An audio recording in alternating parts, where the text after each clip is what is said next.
Yo guys, ini adalah iPhone 13 Pro Max, iPhone varian tertinggi yang diluncurkan Apple di tahun 2021 yang lalu. Nah, kalau kita update harga iPhone belakangan ini, mungkin banyak di antara kalian yang sudah tahu kalau iPhone yang satu ini mengalami penurunan harga yang cukup signifikan dari harga sewaktu awal perilisannya dulu.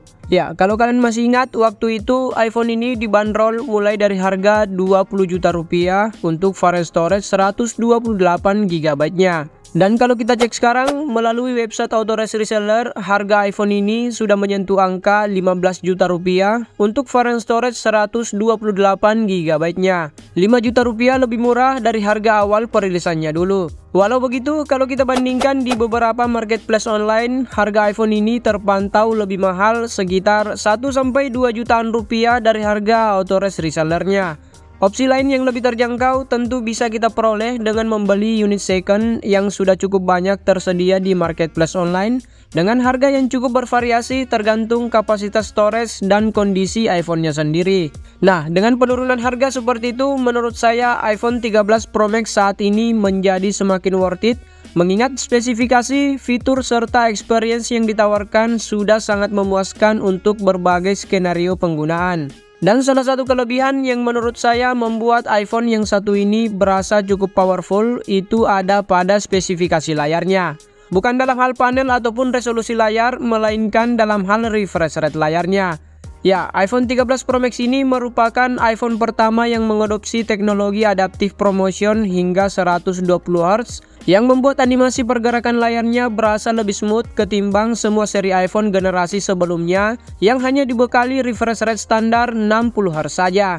Adanya teknologi seperti ini tentu saja mampu memberikan experience yang lebih maksimal, terutama ketika iPhone ini digunakan scrolling di berbagai aplikasi ataupun ketika digunakan bermain game. Dan ngomongin masalah game, dengan adanya teknologi promotion ini membuat settingan frame rate game yang dimainkan tentu saja bisa berjalan di settingan maksimal. Adapun isu masalah layar yang kerap dialami pengguna iPhone 13 series seperti masalah green screen ataupun widescreen, selama setahun lebih penggunaan hingga video ini dibuat sama sekali tidak saya temukan di iPhone 13 Pro Max ini.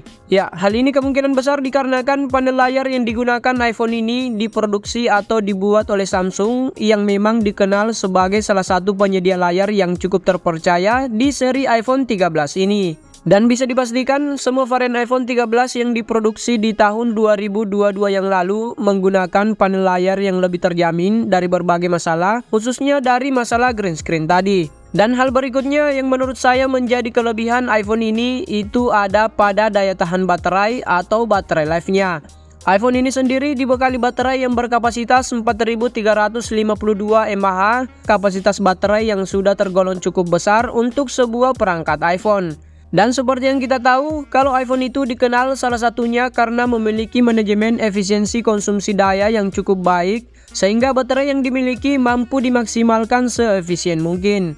Dan sepengalaman saya, pada skenario penggunaan yang saya lakukan, daya tahan baterai iPhone ini terbilang cukup memuaskan, di mana screen on time yang dihasilkan rata-rata mencapai 9 jam lebih dalam sekali siklus pengecasan. Hal ini tentu berasa cukup signifikan meningkat kalau kita bandingkan dengan ketahanan baterai iPhone generasi sebelumnya, yaitu iPhone 12 Pro Max.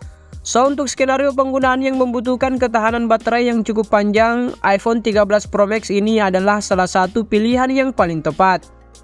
Nah, hal berikutnya yang menurut saya menjadi kelebihan iPhone ini itu terletak pada kameranya. Ya, berbeda dengan iPhone generasi sebelumnya, iPhone 13 Pro Max ini dibekali sensor dan aperture lensa yang cukup besar yang membuat hasil jepretannya terlihat memiliki depth of field yang lebih dalam. Dalam hal warna, kontras dan white balance-nya juga berasa cukup natural, terlebih dynamic range yang dihasilkan juga terlihat begitu luas. Untuk pengambilan gambar di kondisi sulit seperti ini, iPhone yang satu ini masih mampu menghasilkan foto yang terlihat cukup proper berkat teknologi Smart HDR generasi keempat yang dimilikinya. Karakter warna foto dari setiap lensanya pun juga terlihat masih serupa, yang mana hal seperti ini kadang kurang konsisten di smartphone flagship yang lain. Nah, di kondisi pencahayaan yang minim atau di kondisi low light, foto yang dihasilkan iPhone ini dari pandangan saya berasa cukup pas, sebab kesan malam dari foto yang dihasilkan itu masih cukup terjaga, sehingga secara umum hasil jepretannya terlihat nyaman dipandang. Baik dalam hal ketajaman, warna, dan kontras fotonya overall sudah cukup natural atau cukup mendekati kondisi aslinya. Walaupun pengambilan gambar dilakukan di kondisi low light yang cukup ekstrim seperti ini, iPhone yang satu ini tentu saja sudah cukup siap. Sebab selain memiliki sensor dan bukan lensa yang cukup besar, secara software iPhone ini juga dibekali fitur mode malam yang bisa digunakan di semua lensa kameranya. Ya, dan hal lain yang menurut saya membuat iPhone ini berasa cukup istimewa pada kameranya sebenarnya ada pada kemampuan videografinya. Ya, semua lensa pada kamera iPhone ini secara resolusi mampu merekam video maksimal di resolusi 4K hingga 60 fps dengan karakter warna yang terlihat serupa dan dengan kestabilan video yang tentu sudah tidak diragukan lagi. Selain stabil, ketajaman video yang dihasilkan iPhone ini juga berasa cukup pas dengan dynamic range yang juga terlihat begitu luas. Ya, seperti yang kalian lihat, bagian highlight dan shadow dari video yang dihasilkan terlihat cukup seimbang, sehingga secara umum hasil perekaman videonya cukup nyaman dipandang. Dan selain daripada itu, beberapa fitur pada kamera iPhone ini seperti makro video dan cinematic mode secara fungsi cukup reliable dalam beberapa skenario penggunaan.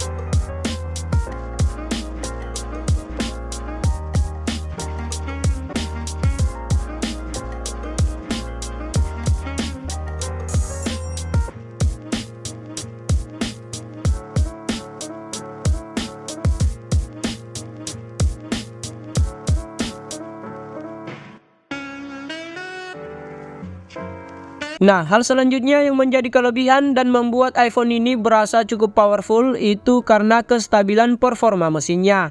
iPhone ini dibekali chipset Apple A15 Bionic, chipset yang juga ditanamkan pada semua line-up iPhone 13 series lainnya.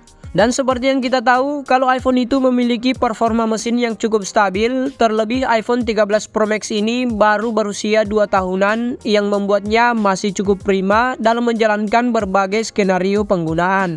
Untuk penggunaan yang cukup berat seperti mengedit dan merender video 4K sejauh ini berasa cukup lancar dan sama sekali tidak menemukan kendala yang berarti.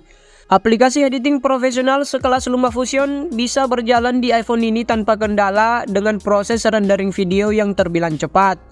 Untuk kebutuhan bermain game, experience yang ditawarkan iPhone ini khususnya dalam hal performa bisa dikatakan cukup memuaskan. Ya, seperti yang kita tahu, smartphone yang tidak begitu konsen ke urusan gaming ini mampu memberikan pengalaman bermain game yang terbilang lancar dengan performa yang stabil dan suhu yang dihasilkan masih dalam batas yang cukup wajar. Game Mi-10 sekelas Mobile Legends bisa berjalan dengan sangat lancar di iPhone ini di settingan maksimal rata kanan atau di settingan grafis ultra dan juga di settingan frame rate ultra. Dan hal lain seperti dukungan update softwarenya yang masih panjang yang kemungkinan masih akan terus didapatkan iPhone ini hingga di tahun 2026 mendatang, tentu saja membuat iPhone 13 Pro Max ini bisa dikatakan masih sangat worth it ketika dibeli di penghujung tahun 2023 ini. Nah, sebagai kesimpulan, dengan melihat apa yang ditawarkan iPhone ini, mulai dari spesifikasi, fitur-fitur yang dimiliki, hingga ke experience penggunaannya, di range harganya saat ini, iPhone 13 Pro Max termasuk sangat layak dibeli, khususnya di penghujung tahun 2023 ini. Dan seperti biasa, semua yang ada di video ini hanya berdasarkan pendapat pribadi saya. Kalau kalian punya pendapat sendiri, silakan tuliskan di kolom komentar di bawah. Like kalau kalian suka video ini, dislike aja kalau nggak suka. Sampai jumpa di video lainnya.